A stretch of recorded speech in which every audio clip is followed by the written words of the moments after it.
Actually UPSC का जो पहला स्टेज है प्रीलिम्स, वह बहुत अनप्रेडिक्टेबल है। पहले जो थे कि आप पीवाईक्यू पे फोकस करिए, उससे आपके एग्जाम्स निकलने के चांसेस बढ़ते हैं।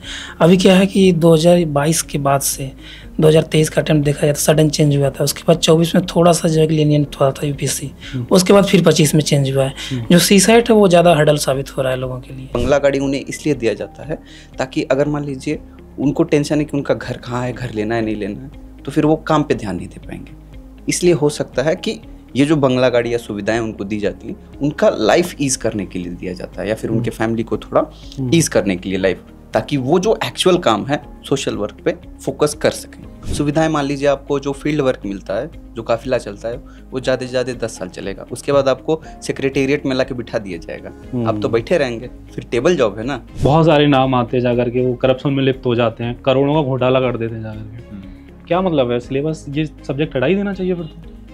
बेसिकली इसमें सब्जेक्टिविटी बोल सकते हैं, क्योंकि अगर सभी लोग करप्शन करते हैं तो अभी तक सभी के नाम आना चाहिए था करप्शन की लिस्ट में। देखा जाए जनरली जनरल के बच्चों को थोड़ी सी समस्याएं आती है इन चीज़ों को लेकर के। जैसे अटेम्प्ट पहले जनरल को पहले 4 किया गया था, उसके बाद 6 कर दिया गया, तो थोड़ा सा फिर भी ठीक हुआ है।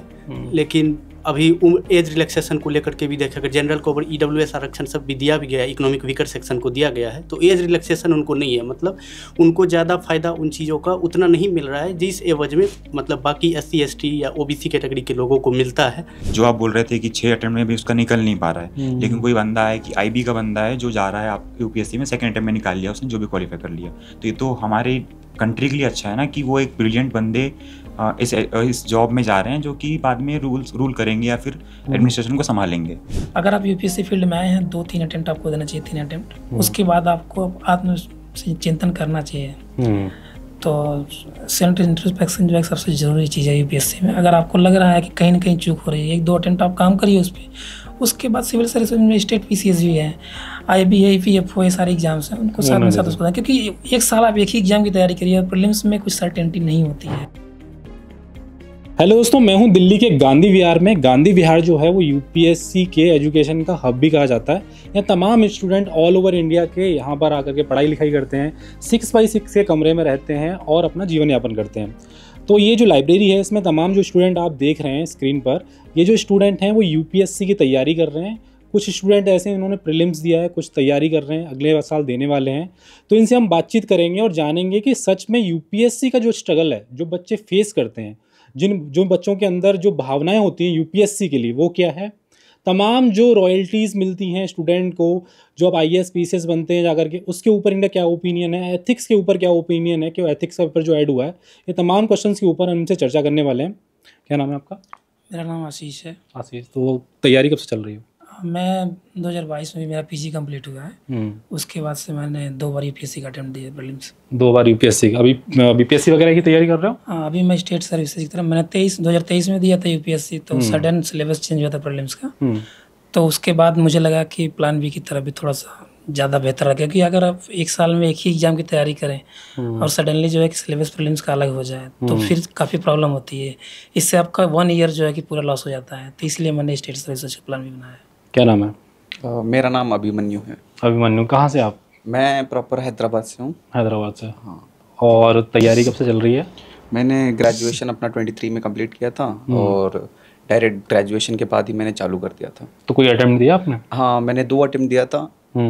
तो अभी 2 अटेम्प्ट में प्री नहीं हुआ था। लास्ट वाले अटेम्प्ट में मेरा CSET एकदम मतलब नहीं हुआ, बाकी GS1 ठीक हुआ था। तो अभी नेक्स्ट मेरा प्लान है कि कहीं पहले एक यूपीएससी के छोटे मोटे जो एग्जाम्स होते हैं, EPFO हो गया, मतलब कंपैरेटिवली रखना चाहते हो? हाँ, तो पहले कहीं एक स्टेप पहले क्लियर कर लें कुछ, उसका थोड़ा हो सकता है कॉन्फिडेंस आएगा, तो और आगे देखेंगे अटेम्प्ट का। क्या नाम है सर आपका? मेरा नाम ओमानंद उपवंशी है और मैं बालाघाट मध्य प्रदेश से बिलोंग करता हूँ और मेरा ये दूसरा अटेम्प्ट रहेगा। दूसरा अटेम्प्ट, तो कैसा रहा अभी तक का जो जर्नी है 2 अटेम्प्ट तक की? मेरा एक्सपीरियंस तो ऐसा रहा कि मेरा पहला अटेम्प्ट में मैंने उतने अच्छे से तैयारी नहीं कर पाया था। तो अभी मेरा है कि मैं दूसरा अटेम्प्ट में जो मेरी कमियां रह चुकी थी उस पर वर्क करते हुए मैं आगे अपना अटेम्प्ट देना चाहता हूँ। क्या नाम है आपका? सुधांशु कुमार। सुधांशु, आप कहाँ से हो? मैं बिहार के सहरसा से हूँ, मिथिलांचल रीजन है ना, दरभंगा सहरसा, वहीं से बिलोंग करता हूँ। तो कोई अटेम्प्ट दिया आपने? मैंने 2 अटेम्प्ट दिया। पहले में मेरा GS नहीं निकला और दूसरे में CSET नहीं निकला। अच्छा, पहला क्वेश्चन मेरा यही है कि भैया यूपीएससी क्यों करना है आपको? मतलब क्या रॉयल्टी, बहुत सारी सुविधाएं मिलती हैं, इस वजह से, या सच में देश सेवा समाज सेवा करने का मन है? देखिए एक्चुअली ना दो तरह के एस्पायरेंट हैं। एक तो जब से सोशल मीडिया, लॉकडाउन के बाद से सोशल मीडिया चला, एजुकेशन जो सोशल मीडिया बढ़ा है, तो उसकी वजह से एक फैसिनेटिंग फैक्टर हो गया है। कुछ लोग इस वजह से आते हैं, कुछ लोग जेन्युइन हैं। दो तरह के एस्पायरेंट आप खोलेंगे। एक तो जेन्युइन जो है वो मेहनत करके बनना चाहते हैं, कुछ सोशल वेलफेयर करना चाहते हैं, सोसाइटी में कुछ करना चाहते हैं, इसलिए वो आते हैं। और दूसरे एक हैं कि जो उनको समझ नहीं है कि यूपीएससी कितना सीरियस है। अभी यूपीएससी का अटेम्प्ट देना, यूपीएससी की तैयारी करना कितना मुश्किल है, वो बस आ जाते हैं यहाँ आके उनको फील होता है कि कितना मुश्किल है। तो या तो आप बहुत ज़्यादा फैसिनेटिंग लेके गाड़ी देख रहे हैं, बंगला देख रहे हैं, इस वजह से आप आ गए। दूसरा है कि नहीं, आप समाज में कुछ बदलाव चाहते हैं, इस वजह से आते हैं। ओके, दोनों तरह के एस्पायरेंट आपको तो ये पंचवर्षीय जो योजना कहा जाता है, सच में है 5 साल से पहले नहीं निकलता बच्चों का? एक्चुअली यूपीएससी का जो पहला स्टेज है प्रीलिम्स, वह बहुत अनप्रेडिक्टेबल है। पहले जो थे कि आप पीवाईक्यू पे फोकस करिए, उससे आपके एग्जाम्स निकलने के चांसेस बढ़ते हैं। अभी क्या है कि 2022 के बाद से 2023 का अटेम्प्ट देखा जाए तो सडन चेंज हुआ था। उसके बाद 24 में थोड़ा सा जो है लीनियंट हुआ था यूपीएससी, उसके बाद फिर 25 में चेंज हुआ है। जो सीसाइट है वो ज़्यादा हर्डल साबित हो रहा है लोगों के लिए। सीसाइट के साथ साथ जीएस को भी मैनेज करना काफ़ी मुश्किल हो जा रहा है। तो ये सबसे बड़ी प्रॉब्लम है अभी प्रीलिम्स होने के बाद अगर आप मेंस की तैयारी अच्छी की है तो मेंस में आपके सिलेक्शन के चांसेस ज़्यादा हैं जो सीरियस स्टूडेंट हैं। लेकिन प्रीलिम्स में क्या होगा वो किसी को नहीं पता है। ओके, तो आपकी जो जर्नी है 3 से 4 साल की रही है अभी तक, कैसा लग रहा है? मतलब सच में आपका जो डिसीजन है वो सही है, या अभी भी आप सोच रहे हैं कि कुछ उस टाइम पे जो चीज़ें चेंज कर दी होती, बी ऑप्शन रख लिया होता, या थोड़ा सा किसी और जॉब के साथ? क्योंकि आपके टाइम के जो बच्चे होंगे कहीं कहीं जॉब कर रहे होंगे जा करके, तो कुछ ऐसा रहता है कि मेरे कई दोस्त हैं जो स्कूल फ्रेंड हैं, कॉलेज फ्रेंड हैं, जो अभी जॉब कर रहे हैं। लेकिन मैंने ये चुना है, सोच समझ के चुना था मुझे इस फील्ड में जाना है।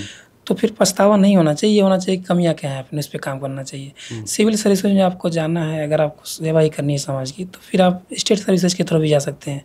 क्या होता है अगर आप मिडिल क्लास से आते हैं, तो अगर आप जो है कि सीधा यूपीएससी करते हैं, अगर 1-2 अटेम्प्ट नहीं होता है, 2 अटेम्प्ट, तो फिर आपको बी ऑप्शन भी रखना चाहिए। 1-2 एग्जाम दें, सिमिलर सिलेबस है तो आप दे सकते हैं, मेरा मानना है। इसलिए मैं स्टेट सर्विसेज थोड़ा स्विच हुआ हूँ थोड़ा।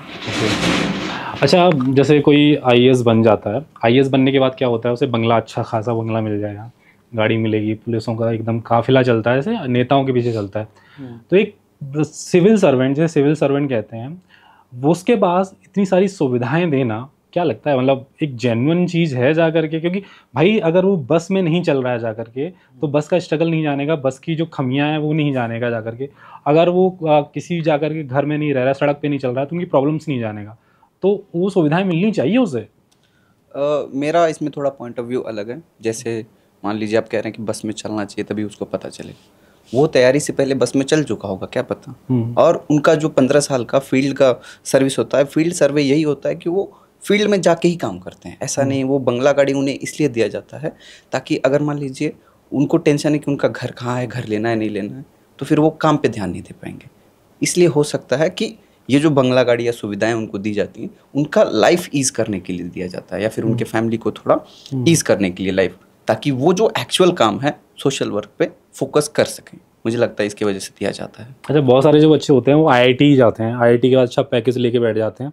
उनके मतलब आईआईटी के पैकेज के बाद 2-4 साल जॉब करके उन्हें रियलाइज़ होता है कि चलो यूपीएससी कर लिया जाए।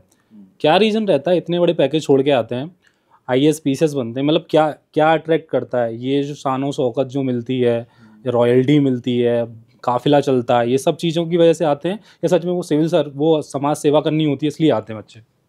कुछ लोग होते होंगे जिनका होता होगा कि मुझे ये सब करना है, किन्हीं लोगों का होता होगा कि मुझे ये चाहिए। बट वो सुविधाएं, मान लीजिए आपको जो फील्ड वर्क मिलता है, जो काफिला चलता है, वो ज़्यादा से ज़्यादा 10 साल चलेगा। उसके बाद आपको सेक्रेटेरिएट में ला के बिठा दिया जाएगा, आप तो बैठे रहेंगे, फिर टेबल जॉब है ना। तो वो 10 साल के लिए अगर बस वो आ रहे हैं तो उनको तो पता होगा कि ज़्यादा से ज़्यादा 10 से 15 साल हमको करना है ये सर्विस, उसके बाद हम कुर्सी पे बैठ जाएंगे। तो मुझे लगता है वो कहीं ना कहीं डीप डाउन के मन में होता होगा कि कुछ मुझे करना है, कुछ पॉलिसी में कुछ ऐसी चेंजेस करनी है ताकि कहीं कुछ इम्पैक्ट पड़ जाए। कुछ वो डेंट करने के लिए मन में, सबके मन में होता है कि कुछ एक डेंट क्रिएट करना है सोसाइटी में, कुछ अच्छा करना, उसके वजह से मुझे लगता है लोग आते हैं। एथिक्स वगैरह पढ़ते हो? हाँ। क्या मिलता है उसमें, क्या क्या होता है सिलेबस में? एथिक्स के सिलेबस में मेनली हम लोग एप्टीट्यूड के बारे में पढ़ते हैं, करप्शंस के बारे में पढ़ते हैं, अपने बिहेवियर्स चेंज होता है, emotional intelligence and different aspects होते हैं सोसाइटी के, उसके बारे में हम पढ़ते हैं इसमें। ओके, तो ये तमाम चीज़ें पढ़ने के बाद भी जो आईएएस पीसीएस बनते हैं, बहुत सारे नाम आते हैं जाकर के, वो करप्शन में लिप्त हो जाते हैं, करोड़ों का घोटाला कर देते हैं जाकर के। क्या मतलब है सिलेबस, ये सब्जेक्ट हटा ही देना चाहिए फिर तो?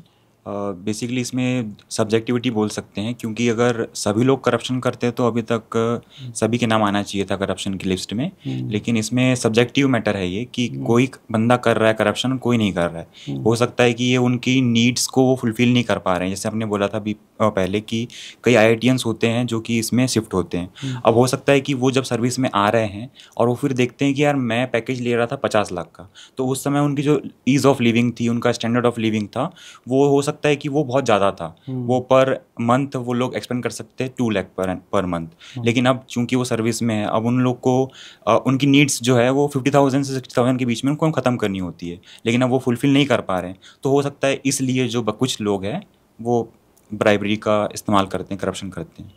अटेम्प्ट्स के ऊपर क्या ख्याल है, कितने अटेम्प्ट होने चाहिए? जनरल कैटेगरी को 6 अटेम्प्ट है, OBC को 9, ST SC को अनलिमिटेड।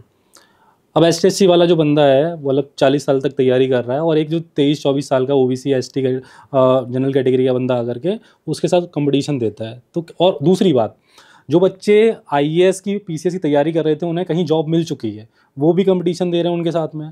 तो ये क्या फेयर एग्जाम रह जाता है फिर उसके बाद? देखा जाए जनरली जनरल के बच्चों को थोड़ी सी समस्याएं आती है इन चीज़ों को लेकर के। जैसे अटेम्प्ट पहले जनरल को पहले 4 किया गया था, उसके बाद 6 कर दिया गया, तो थोड़ा सा फिर भी ठीक हुआ है। लेकिन अभी एज रिलैक्सेशन को लेकर के भी देखा कि जनरल को EWS आरक्षण सब भी दिया भी गया, इकोनॉमिक वीकर सेक्शन को दिया गया है, तो एज रिलैक्सेशन उनको नहीं है। मतलब उनको ज़्यादा फायदा उन चीज़ों का उतना नहीं मिल रहा है जिस एवज में मतलब बाकी SC ST या OBC कैटेगरी के लोगों को मिलता है। तो वो चीज़ें थोड़ा फैक्टर करता है। थोड़ा एज रिलैक्सेशन भी कर दिया जाए, जैसे OBC को 35 है, उन लोगों को अनलिमिटेड या 38 है, मेरे ख्याल से 38 है। तो ये सारी चीज़ें और फाइट करना उस एज ग्रुप से, और जो हम लोगों का एज ग्रुप है, जैसे मेरी अभी रियल एज 23-24 है, तो फाइट करना थोड़ा सा ज़्यादा टफ हो जाता है। अच्छा, तो मतलब जो बच्चे तैयारी कर रहे हैं, जैसे मान लो भाई कि बच्चे ने प्रीलिम्स का एग्जाम दिया, उस प्रीलिम्स के एग्जाम में वो लड़का भी बैठ रहा है जिससे IB वगैरह में जॉब मिल चुकी है या किसी मिनिस्ट्री डिपार्टमेंट में जॉब मिल चुकी है, तो उन दोनों का कंपटीशन, मतलब एक बच्चा जो बिल्कुल फ्रेश है और एक बच्चे के पास 8-10 साल का एक्सपीरियंस है, 4-5 साल का, तो फेयर एग्जाम फिर कैसे रह जाता है जाकर के? बेसिकली ये हमारा UPSC बोलता ही है कि मिनिमम हमने एज ऑफ रिक्वायरमेंट रखे हैं 21 ईयर्स। लेकिन ये होता, हम बात करते हैं कि कम से कम वाले के लिए होता, लेकिन आपने बोला कि जैसे एक्सपीरियंस्ड है, तो चूंकि हमको सोसाइटी में अच्छा एलिजिबल क्वालिफाइड बंदा चाहिए, तो वो ये तो नहीं करेगा ना कि सबको आप इसी ब्रांच से आइए। वो चाहेगा कि मेरे पास जो भी एडमिनिस्ट्रेशन में जो भी बंदा है वो एक क्वालिफाइड होना चाहिए, एजुकेटेड होना चाहिए, एक अच्छा उसमें कैपेबिलिटीज़ होनी चाहिए सोसाइटी को मेन पॉलिसी बनाने के लिए, नॉर्म्स बनाने के लिए। तो वो मेरे को ये मैटर नहीं करता, मतलब ये उतना उचित नहीं लगता कि वो IB से कॉम्पीट कर रहा है या फिर वो ग्रेजुएशन से निकला हुआ है या फिर एक IIT है या MBBS है। मेनली वो वहाँ वो जाएगा जो कैपेबल है। ओके, तो जैसे मान लो कि इस साल किसी बच्चे ने एग्ज़ाम दिया, ठीक है, उसे एक पोस्ट मिल गई ग्रुप B में जाकर के, अब वो जाकर के दोबारा तैयारी कर रहा है नेक्स्ट ईयर, पर इस साल जो बच्चा तैयारी कर रहा था वो 1 या 2 नंबर से रह गया बिकॉज ऑफ उस सीट की वजह से, तो 100 सीट उसने यहाँ पे ख़राब की। अगर बच्चा BTech करके गया है, JEE वगैरह की तैयारी, तो 1 सीट उसने वहाँ ख़राब की, IIT में ख़राब की, तो उसे पता ही नहीं है कहाँ कहाँ जाना है, वो जगह जगह पर सीट ख़राब करते जा रहा है। मतलब ऐसा सही लगता है फिर? क्योंकि बहुत सारे बच्चे तो 1 नंबर से 0.1, 0.5 से भी रह जाते हैं बच्चे। नहीं, देखिए, तो डिपेंड करता है पर्सन टू पर्सन। अब डेमोक्रेटिक कंट्रीज़ में सबको राइट टू एम्प्लॉयमेंट है। अगर हम एक एम्प्लॉयमेंट में गए, हमको नहीं मन लगा, हमारे दूसरे साइड से जाना चाहते हैं, तो वहाँ जाएंगे। वो पर्सन टू पर्सन डिपेंड करता है। लेकिन जो कट ऑफ बनती है प्रीलिम्स की, वो तो सबके लिए सेम होती है। जो बंदा जॉब करके आ रहा है, जो फ्रेश कैंडिडेट है, तो उतना मिनिमम आपको कट ऑफ क्लियर करना है। तो डिपेंड करेगा। वो वेस्टेज वाली जो बात आप कर रहे हैं कि सर्विसेज को वहाँ छोड़ दी, 1 सीट चली गई, यहाँ छोड़ दी, तो पर्सन टू पर्सन वेरी करता है। मेरा इस पर ओपिनियन है कि वो उसमें नहीं मैटर करना चाहिए बहुत ज़्यादा। मेरा जिसमें मन लग रहा है मैं करूँगा। ये भी तो है कि लाइफ मिली है, लंबी लाइफ है, ठीक ठाक, इसमें जो भी करना चाहिए। क्या ओपिनियन है? राइट टू लाइफ है, अब उसको जहाँ पसंद है वो करे, उसके ऊपर डिपेंड करता है। पर्सन का फ्रीडम भी है कि उसको मन कर रहा नहीं। बट इसकी वजह से ये है ना कि मान लीजिए किसी का 6 अटेम्प्ट था और उस बच्चे की वजह से 0.5 या 1 नंबर से उस बच्चे का एग्जाम रह गया, मतलब वो सिलेक्शन नहीं हो पाया, तो उसकी 6 साल की तैयारी जनरल कैटेगरी से है तो खराब हो गई जाकर के। तो ये मतलब वो तो क्लियर नहीं था, उसे क्या चाहिए था, वो अच्छा करने के चक्कर में खराब कर दिया सारा चीज़। अगर तो इस तरीके से तो उस बच्चे के साथ अन्याय हुआ फिर। ये भी तो हो सकता है कि वो बहुत ज़्यादा मेहनत नहीं कर रहे हैं और जो है कि दूसरा बंदा जो है कि कर रहा है इस वजह से, क्योंकि सर्विस में जाने के बाद तैयारी करना यूपीएससी की। अगर किसी आप सर्विस में है उसके बाद यूपीएससी का प्रीलिम्स निकालना, mains interview cut off clear करना, ये इतना आसान नहीं होता है। क्योंकि सिर्फ आप तैयारी कर रहे हैं 24 घंटे, आपको कोई काम नहीं, घर वाले पैसे भेजने पड़िए, उसके बाद अगर आप उससे फाइट नहीं कर पा रहे हैं, ये भी तो एक बड़ा मसला है। क्योंकि जो सर्विसेज हैं उनके लिए आसान नहीं है सर्विस के बाद तैयारी करना, क्योंकि रेगुलर मांगता है आपको 7 से 8 घंटे मिनिमम मांगता है यूपीएससी डेली, तो जो सर्विस में उसके लिए भी आसान नहीं होता है। क्या कहना? और ये तो अच्छी बात है ना कि एडमिनिस्ट्रेशन में एक एफिशिएंट बंदा जा रहा है। जो आप बोल रहे थे कि 6 अटेम्प्ट में भी उसका निकल नहीं पा रहा है, लेकिन कोई बंदा है कि आईबी का बंदा है जो जा रहा है, आप यूपीएससी में सेकंड अटेम्प्ट में निकाल लिया उसने, जो भी क्वालिफाई कर लिया। तो ये तो हमारे कंट्री के लिए अच्छा है ना कि वो एक ब्रिलियंट बंदे इस जॉब में जा रहे हैं जो कि बाद में रूल करेंगे या फिर एडमिनिस्ट्रेशन को संभालेंगे। अब हम ये सोचे कि यार नहीं, कोई एक बीए कर रहा हुआ बंदा या कोई एक नॉर्मल बंदा जाके एडमिनिस्ट्रेशन को संभाले, तो ये अच्छा है कि कोई एक क्वालिफाइड बंदा है जिसको आसानी से वो पॉलिसी को बना सकता है, पॉलिसी को इम्प्लीमेंट कर सकता है, तो वो वहाँ जाए। तो इट्स ऑल अबाउट कैपेबिलिटीज़। मतलब कोई तैयारी कर रहा है तो बी ऑप्शन लेके चलना चाहिए, क्योंकि अगर बी ऑप्शन वो रख लेता है तो कहीं ना कहीं ये सोचता है कि शायद मेरा नहीं होगा, वो एक बार सोच के चलता है। क्या कहना है इस पे? मेरा मानना है कि आपको जब आप सोच लिए अगर आपको यूपीएससी में आना है तो ये तो लॉन्ग जर्नी हो सकती है। पहली चीज़ तो पंचवर्षीय योजना में बोलते हैं, नहीं वो तो मैं नहीं कहूँगा। देखिए कुछ लोग ब्रिलियंट होते हैं जो 22-23 ईयर में निकाल लेते हैं, वो एक्सेप्शन होते हैं। अगर उसको देख के कोई सोच रहा है, एक तो गार्जियन जो उनको भी समझना चाहिए कि अगर जो बच्चे 1-2 इकलौते जो बच्चे हैं 22-23 साल में हो जा रहे हैं, वो सोचिए कि सब बच्चे इसलिए, क्योंकि यूपीएससी का जो सिलेबस है उसको समझने में टाइम लगता है। 1.5 साल 2 साल तो आपको लग जाएगा समझने में अच्छे से। मैं ये नहीं कह रहा हूँ कि सबको 1.5 साल 2 साल लगता है, कुछ लोग हैं जिनको 1 साल में भी निकाल लेते हैं, वो पर्सन टू पर्सन डिपेंड करता है। लेकिन अगर आप यूपीएससी फील्ड में आए हैं, 2-3 अटेम्प्ट आपको देना चाहिए, 3 अटेम्प्ट, उसके बाद आपको आत्मचिंतन करना चाहिए।